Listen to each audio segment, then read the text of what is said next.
Amis lecteurs, amis téléspectateurs, amis du Congo, bonjour. Nous sommes mercredi 8 juin 2016 et nous sommes à Genval, dans la périphérie de Bruxelles. C'est ce jour qu'aura lieu le début du conclave de l'opposition congolaise. Et pourquoi autant de Congolais ont-ils voyagé pour se retrouver ici? Eh bien, tout le monde le sait, notre pays traverse une grande crise politique. Le camp du pouvoir ne cesse d'émettre des signaux alarmants et de plus en plus l'opposition sent la nécessité de se mettre ensemble, la nécessité de parler d'une même voix. Est-ce que lors de ce conclave, c'est ça qui va se passer? Eh bien, attendons voir par rapport au reportage que nous faisons ce jour avec notre réalisateur Gérard Kanabassao. Et maintenant, nous avons M. Timbalanga qui est parmi ceux qui feront partie du conclave. Monsieur, vous êtes aujourd'hui ici à Genval pour le conclave de l'opposition. Qu'est-ce qui a motivé votre déplacement? D'abord l'invitation. J'ai apprécié qu'on ait quand même pensé à la diaspora pour pouvoir faire partie de ce conclave, qui est une bonne initiative de manière à pouvoir réunir tous les fils et filles du pays, de pouvoir discuter la situation de la République démocratique du Congo. Et qu'attendez-vous de ce conclave? Un résultat positif, une volonté de pouvoir sortir ensemble un texte qui permettra à ce que nous puissions avancer, que je parle avancer parce que nous sommes en train de patauger dans le déluge que nous avait prédit un ancien président. C'est-à-dire, c'est quoi la solution? La solution pour moi, c'est que nous savons qu'aujourd'hui, nous avons tous dit que nous sommes dirigés par un gouvernement qui est illégitime.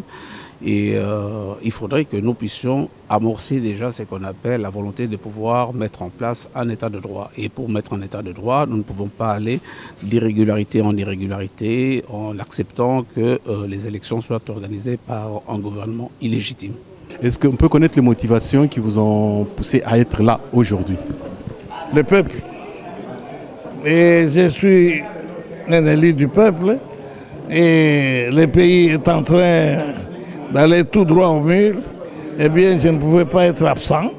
Je dois me réunir avec tous les amis pour pouvoir conjuguer les efforts ensemble afin de mettre fin, premièrement, à la dictature sanguinaire qui commence à s'implanter chez nous, et deuxièmement, pour faire respecter la constitution de notre pays, parce que nous ne sommes pas dans l'époque sauvage, nous sommes un pays civilisé et nous allons tout faire pour rappeler aux uns et aux autres qu'un pays civilisé respecte ses lois et surtout sa loi fondamentale.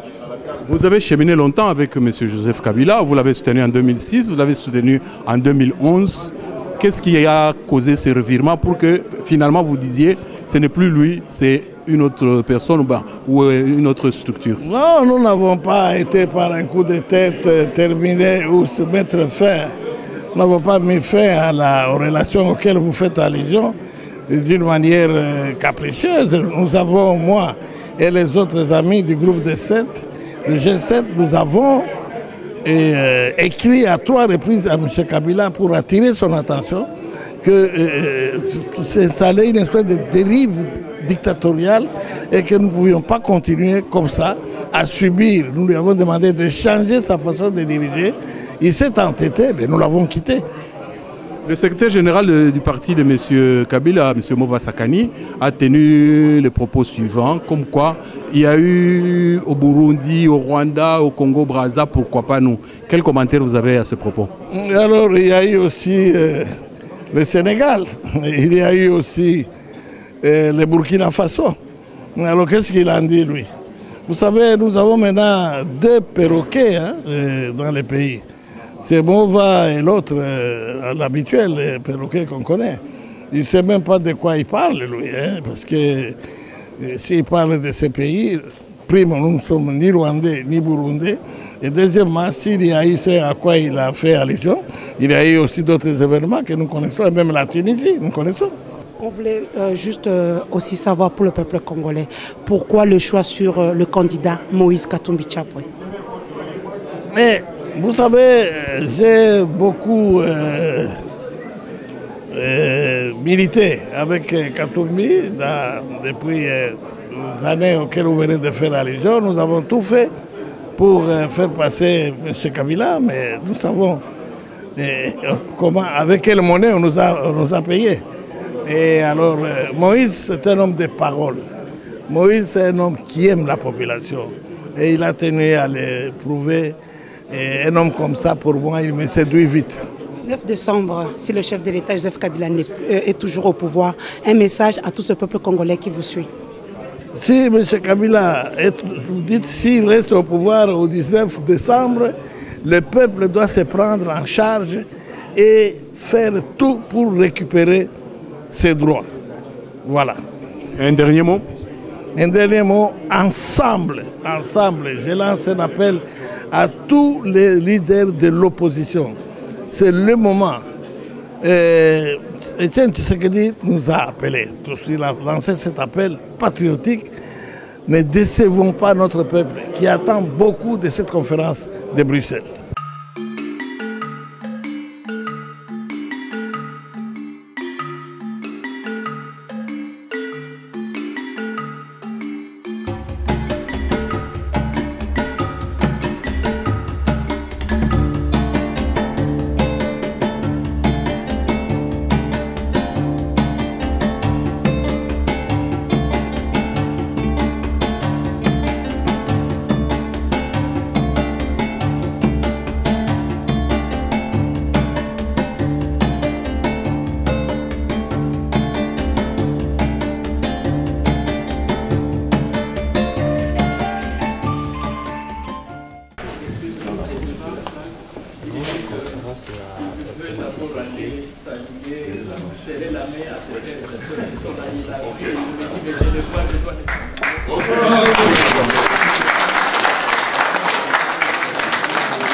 Le président va passer pour nous saluer. Je demande aux membres de la presse de ne pas le suivre.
je crois que je n'ai plus de commentaires à faire, que ceux qui avaient le doute que le président ne pouvait pas être là, je pense qu'ils l'ont vu. Chers compatriotes,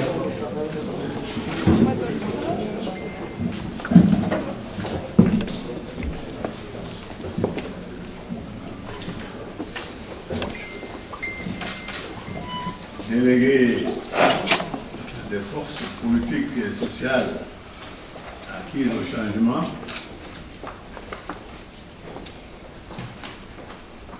chers invités,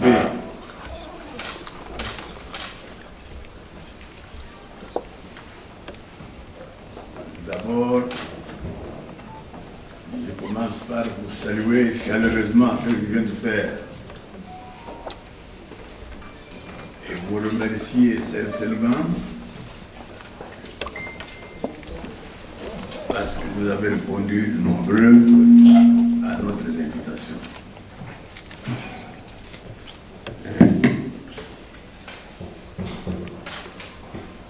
Je vous invite à vous lever pour observer une minute de silence en mémoire de nos compatriotes assassinés, violés et tout ça dans l'est du pays particulièrement, dans la région de Béni, Butembo et Lubero.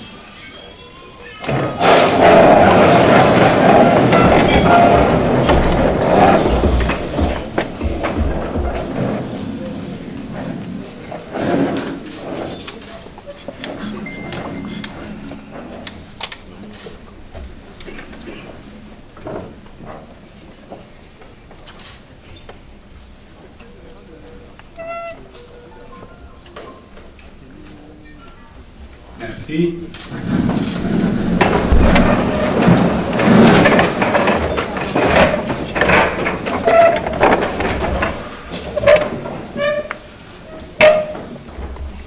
En pensant, en organisant cette conférence, nous avons tenu à ce que les forces politiques et sociales du Congo se retrouvent en patriotes pour échanger sur la crise grave qui frappe notre pays.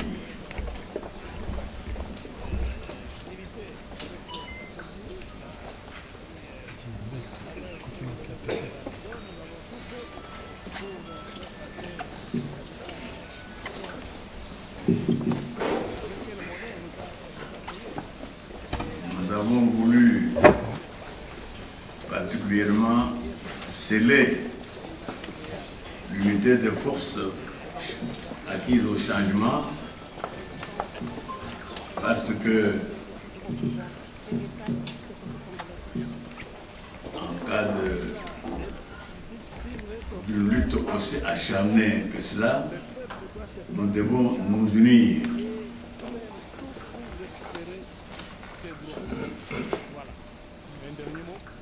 pour chasser celui que vous savez.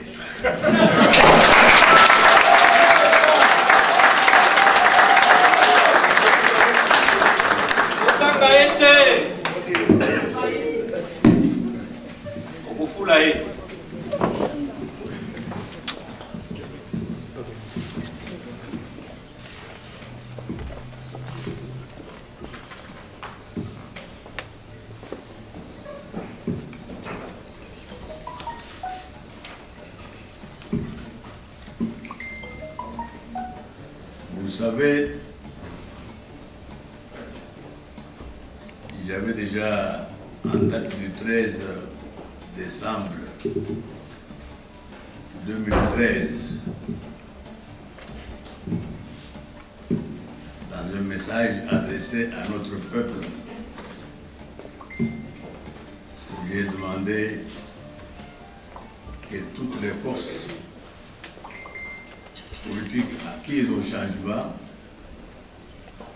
puissent me rejoindre ici à Bruxelles, parce que nous devons justement échanger et prendre des décisions que nous prendrons après étude de tout cela.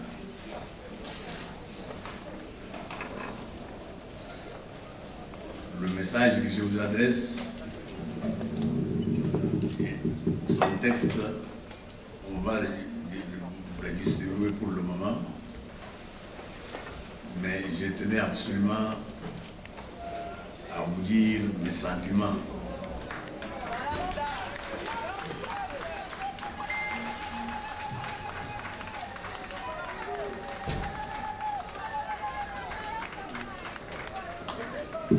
Nous avons un pays, comme vous le savez, si pas le plus riche, mais un des plus riches de la République, de l'Afrique.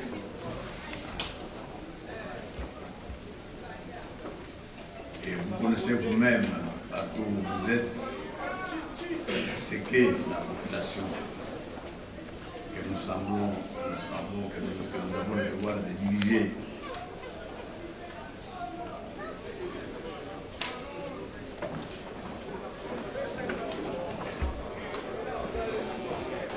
Nous avons absolument le devoir de sortir de ce pays, ce peuple,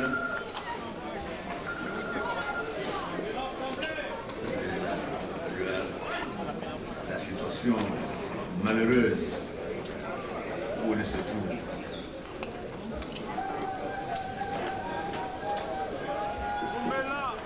Nous avons encore initié les dialogues politiques. Les dialogues fait partie de l'ADN de notre peuple. C'est par les dialogues que tout finit par s'arranger. Nous arrangerons, nous irons au dialogue pour y trouver les solutions qui conviennent dans les circonstances actuelles. Et je dis que nous savons qu'il y a quelqu'un, il y a un mandat qui a pu faire, et nous devons le ménager, c'est-à-dire le renvoyer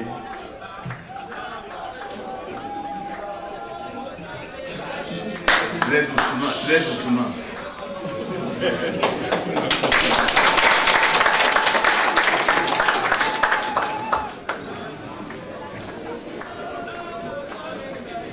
Le 19 décembre, qu'il le veuille ou non, le 19 décembre,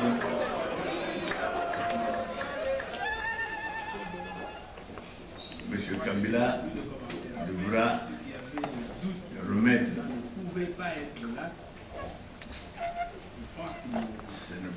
Si ce n'est pas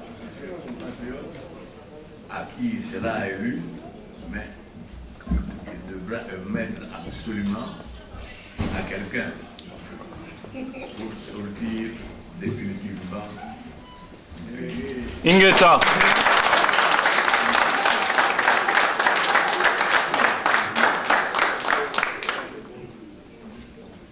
C'est pour cela qu'il est nécessaire qu'on vienne au dialogue. D'abord, nous allons régler tout cela. Parce que nous avons toujours lutté et vous remercier sincèrement dans la paix, pour la paix, parce que vous avez répondu jamais n'exploiterons notre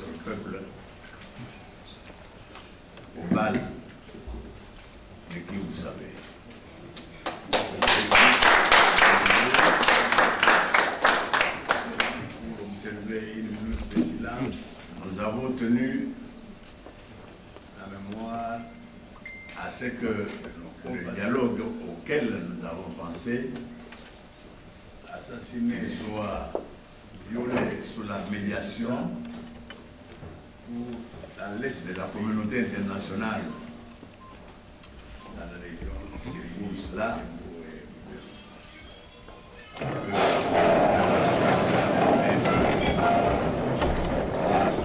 Nous avons fixé, nous sommes entendus dans le pré-dialogue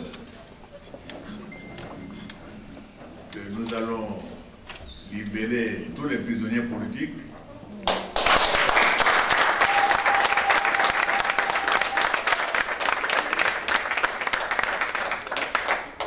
Merci. Et l'actuel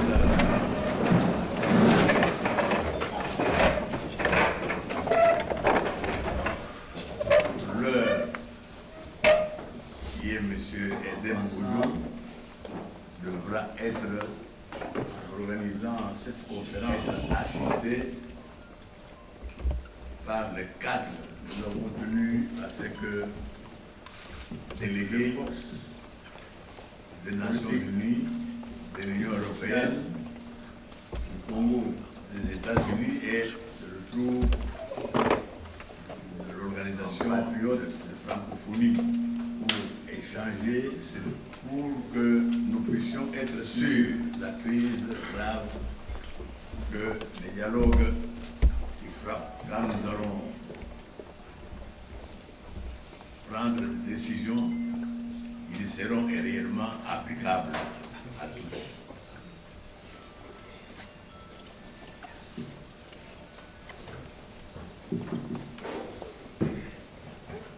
Je n'oublie pas, nous avons voulu remercier particulièrement les autorités, sceller l'unité de force acquise au gouvernement, l'hospitalité, parce que réservé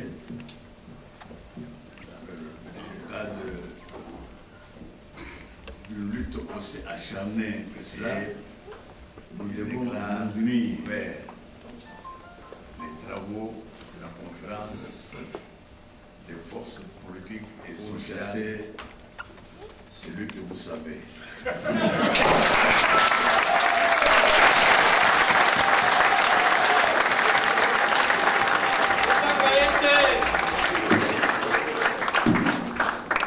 Vous venez d'assister à l'ouverture de la conférence de Bruxelles des forces acquises au changement.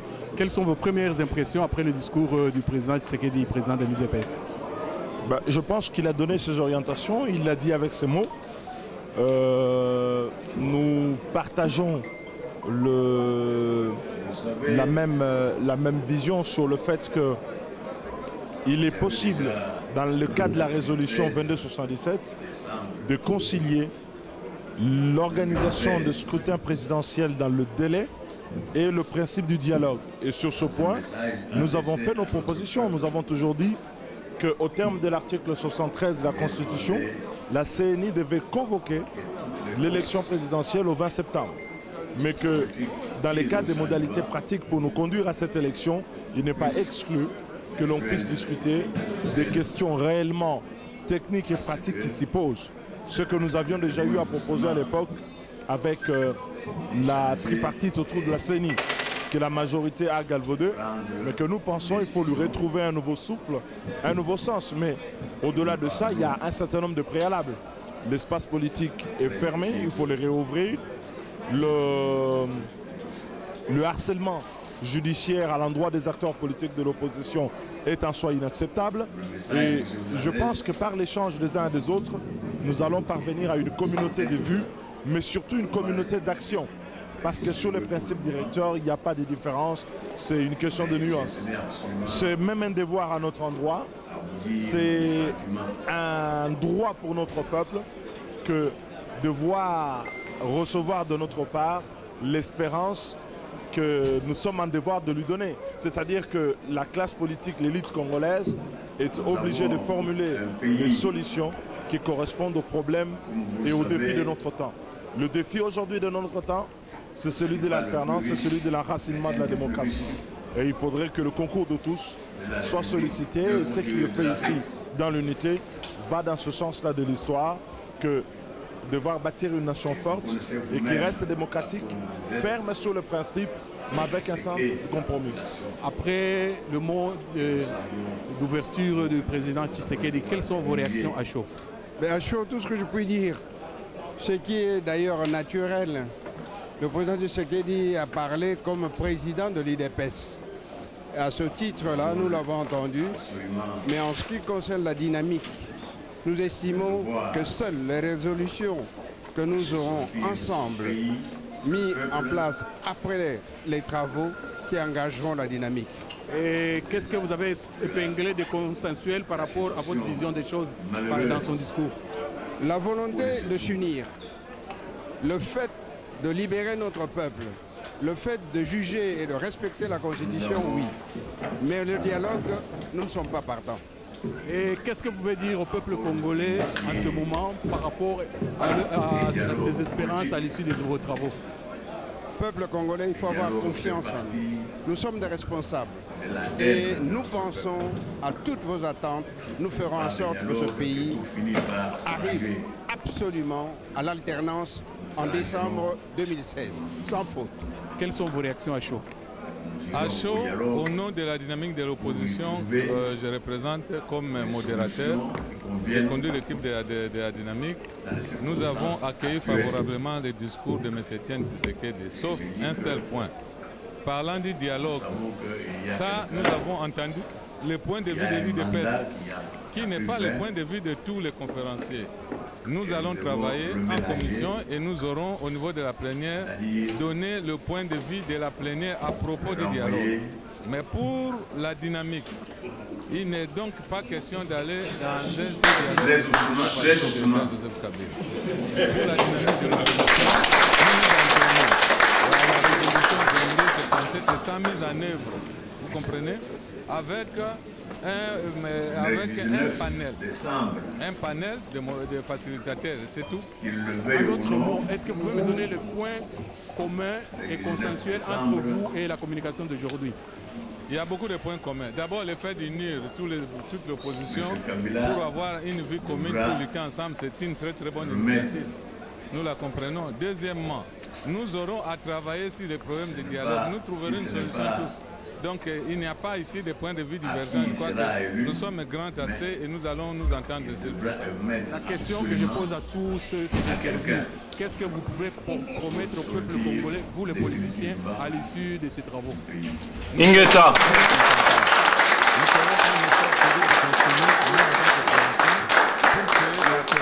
Soit facile et qu'il n'y ait pas bain de sang au Congo.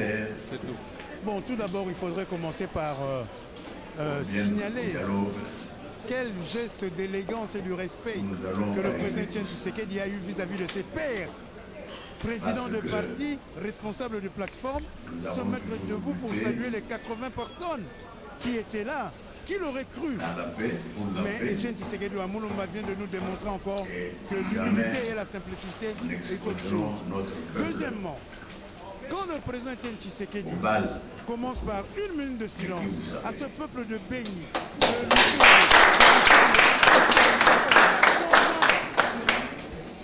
aux 420 fausses communes de Malou, il y a de quoi se poser la question. À ce jour, il y a plus de 10 millions de Congolais et de Congolais qui sont morts depuis octobre 1997.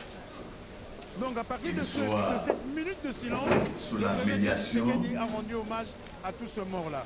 Mais le message communauté internationale. Mes frères, venez, nous allons nous asseoir afin de former ce grand bloc pour que l'alternance ne soit plus un vain mot, que l'alternance soit là. Il le dit, le 20 décembre, il doit y avoir les élections afin que la personne qui viendrait faire la remise et reprise avec M. Kabila. Que nous allons libérer tous les prisonniers politiques. Tout simplement.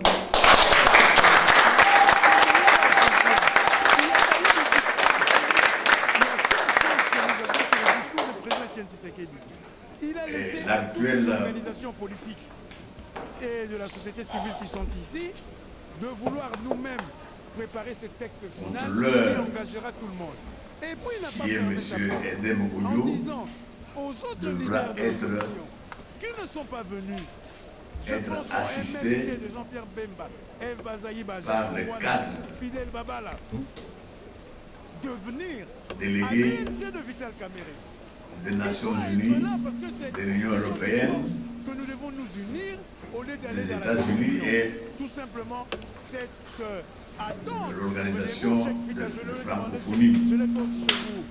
Quand j'avais demandé le dialogue pour que nous puissions être sûrs la classe politique congolaise, que les dialogues, son leadership puisse aller quand nous allons 3 ans après, et voilà le résultat. Prendre des décisions, ils seront réellement applicables à tous. Tout simplement, nous ne transigérons jamais sur 3 objectifs. 1. Pas question de révisitation de la Constitution. 2. Le 19 septembre, la CENI doit ouvrir les candidatures le peuple belge et les autorités belges. En même temps, en 3e lieu, il faudrait pour l'hospitalité nous aide à nous ont voulu passation nous réserver afin que le heureux élu puisse diriger le Congo pour sa rédemption. Mes réactions à chaud, et je déclare ouvert les travaux de la conférence des forces politiques et sociales de la République. Merci.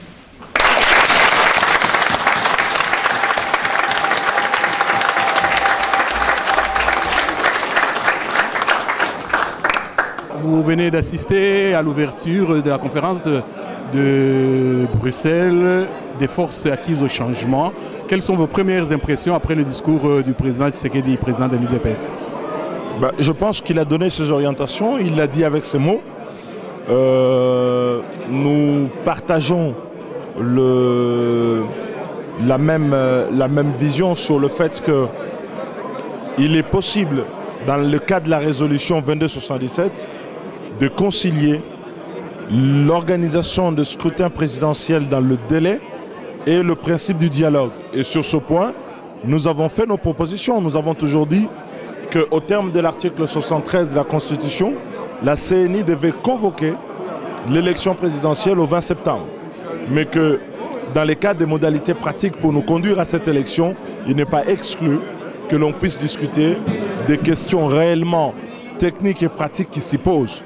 Ce que nous avions déjà eu à proposer à l'époque avec la tripartite autour de la CENI, que la majorité a galvaudé, mais que nous pensons qu'il faut lui retrouver un nouveau souffle, un nouveau sens. Mais au-delà de ça, il y a un certain nombre de préalables.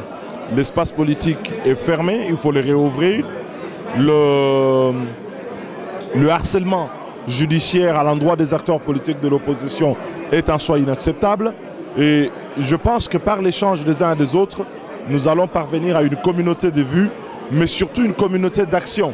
Parce que sur les principes directeurs, il n'y a pas de différence, c'est une question de nuance.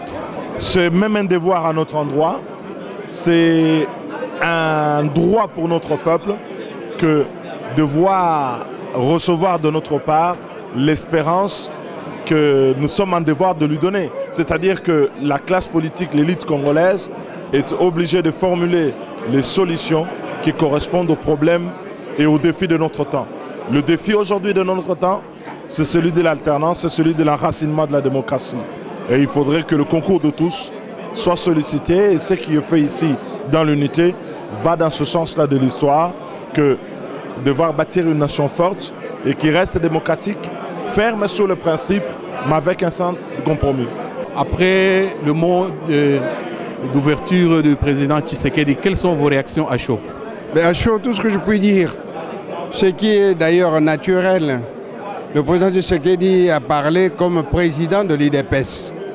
À ce titre-là, nous l'avons entendu, mais en ce qui concerne la dynamique, nous estimons que seules les résolutions que nous aurons ensemble mis en place après les travaux qui engageront la dynamique. Et qu'est-ce que vous avez épinglé de consensuel par rapport à votre vision des choses dans son discours? La volonté de s'unir, le fait de libérer notre peuple Le fait de juger et de respecter la Constitution, oui. Mais le dialogue, nous ne sommes pas partants. Et qu'est-ce que vous pouvez dire au peuple congolais en ce moment par rapport à ses espérances à l'issue de vos travaux? Peuple congolais, il faut avoir confiance en nous. Nous sommes des responsables. Et nous pensons à toutes vos attentes. Nous ferons en sorte que ce pays arrive absolument à l'alternance en décembre 2016, sans faute. Quelles sont vos réactions à chaud? À chaud, au nom de la dynamique de l'opposition que je représente comme modérateur, j'ai conduit l'équipe de la dynamique. Nous avons accueilli favorablement le discours de M. Etienne Tshisekedi, sauf un seul point. Parlant du dialogue, ça, nous avons entendu le point de vue de l'UDPS, qui n'est pas le point de vue de tous les conférenciers. Nous allons travailler en commission et nous aurons, au niveau de la plénière, donné le point de vue de la plénière à propos du dialogue. Mais pour la dynamique, il n'est donc pas question d'aller dans ce dialogue convoqué par le chef de l'État Joseph Kabila. Pour la dynamique de l'opposition, nous nous en tenons à la résolution 2277 et sa mise en œuvre, vous comprenez, avec un panel de facilitateurs, c'est tout. En d'autres mots, est-ce que vous pouvez me donner le point commun et consensuel entre vous et la communication d'aujourd'hui? Il y a beaucoup de points communs. D'abord, le fait d'unir toute l'opposition pour avoir une vie commune, pour lutter ensemble, c'est une très très bonne initiative.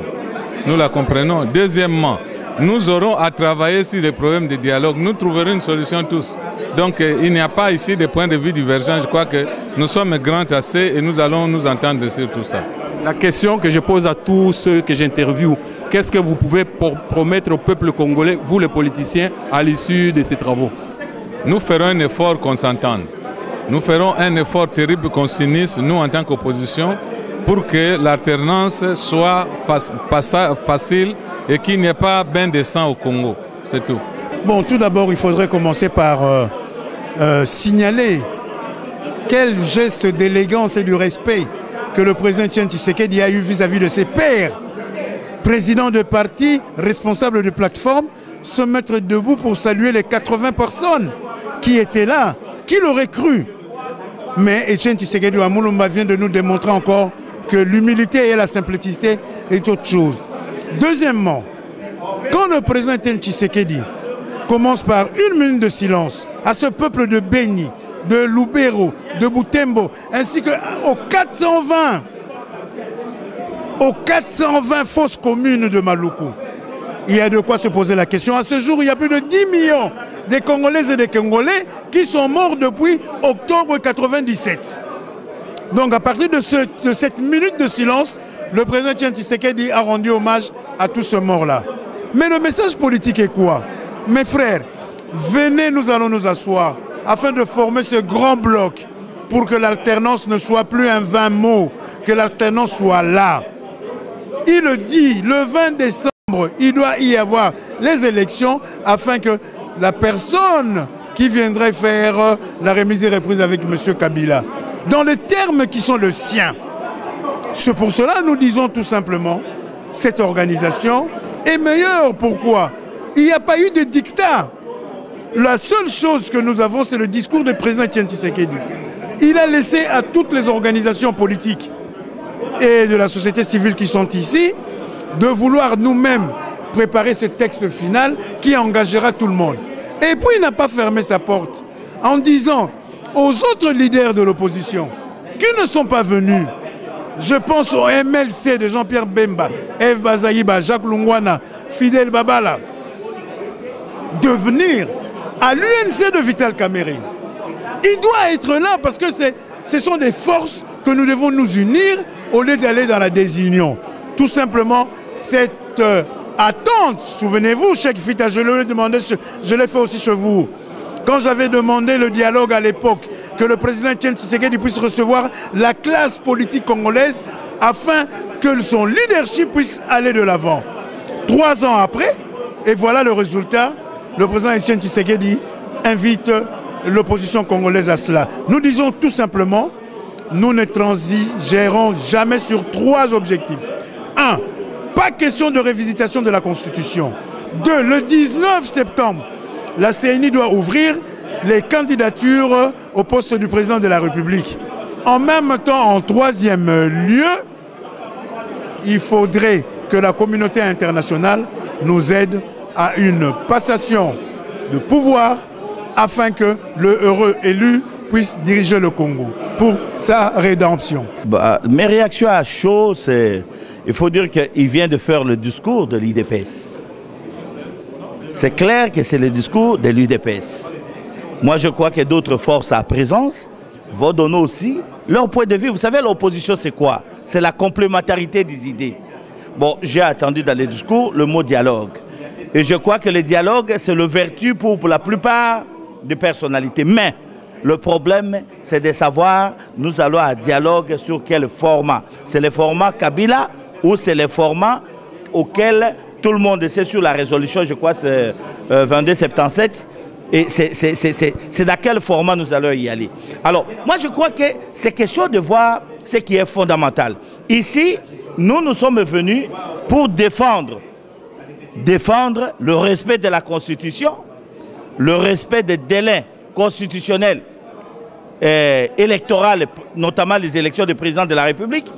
Nous sommes venus ici réaffirmer la volonté de notre peuple de ne pas aller dans une quelconque transition avec M. Kabila. Parce que le problème du Congo, en fait, c'est Kabila.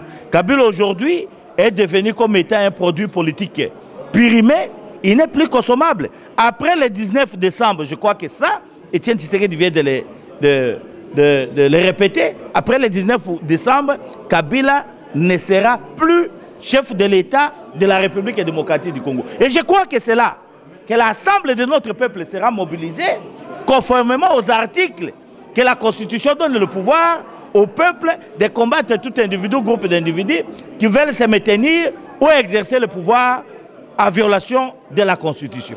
Oui, à l'issue de ce discours, quel point vous trouvez consensuel entre la vision de l'UDPS et votre vision? Le 19 décembre, nous avons un dénominateur commun avec l'UDPS, que le 19 décembre, Kabila ne sera plus chef de l'État. Moi, je crois que ça, c'est le point de convergence. L'affaire du dialogue, il y a une divergence. Maintenant, nous allons voir le dialogue dont on parle. C'est sur quel format, quel profil et comment. Moi, je crois que le problème, c'est là où ça se pose maintenant. Mais le dialogue à soi, aujourd'hui, est dialogue de faire partir Kabila. Aujourd'hui, qu'est-ce que nous faisons ici? Nous dialoguons, mais avec un point à l'ordre du jour, comment faire partir Kabila démocratiquement et constitutionnellement. Constitutionnellement, le 19 décembre, il n'est plus président. Alors, il n'est pas interdit aux acteurs politiques de réfléchir sur les mécanismes d'accompagner Kabila vers la sortie. Et qu'est-ce que vous pouvez promettre au peuple congolais qui attend beaucoup de votre travaux? C'est rassurer l'ensemble de notre peuple. Que leur volonté est attendue et sera attendue.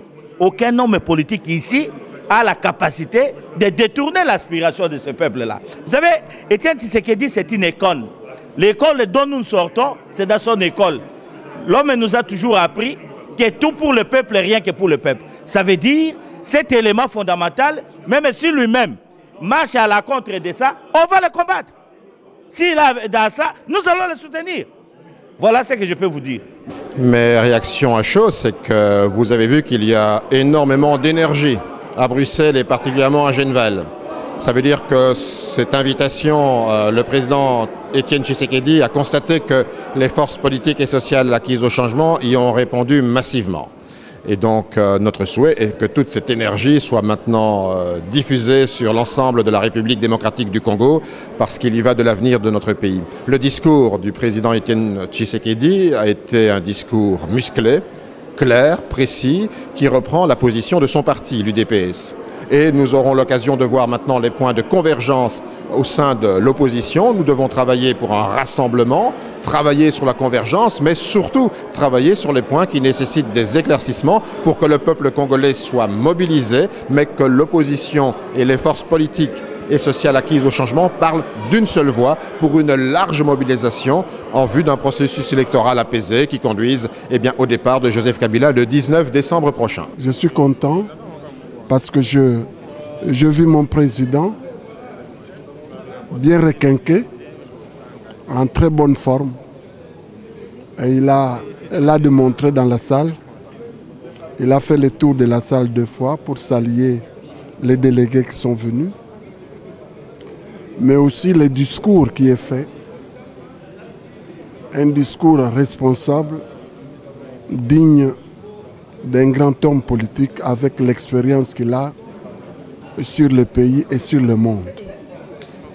Mes réactions chaudes, c'est d'abord aujourd'hui, le président élu a démontré sa capacité à pouvoir mobiliser toute l'opposition autour de ses idées. Ça, c'est la première chose. La seconde chose, je pense que le président élu a aussi démontré sa responsabilité face à la situation qui traverse notre pays, en insistant sur la vertu du dialogue.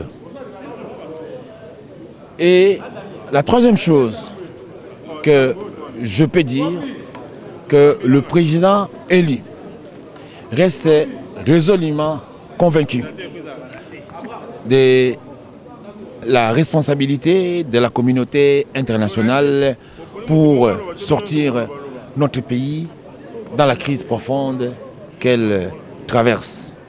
Et enfin, le président élu a démontré le respect qu'il accorde envers tous ses partenaires. Voilà à chaud les impressions que j'ai retenues du discours du président, qui insiste sur la vertu du dialogue, qui est la voie royale pour que nous puissions sortir de cette crise politique qui risque de couler notre pays.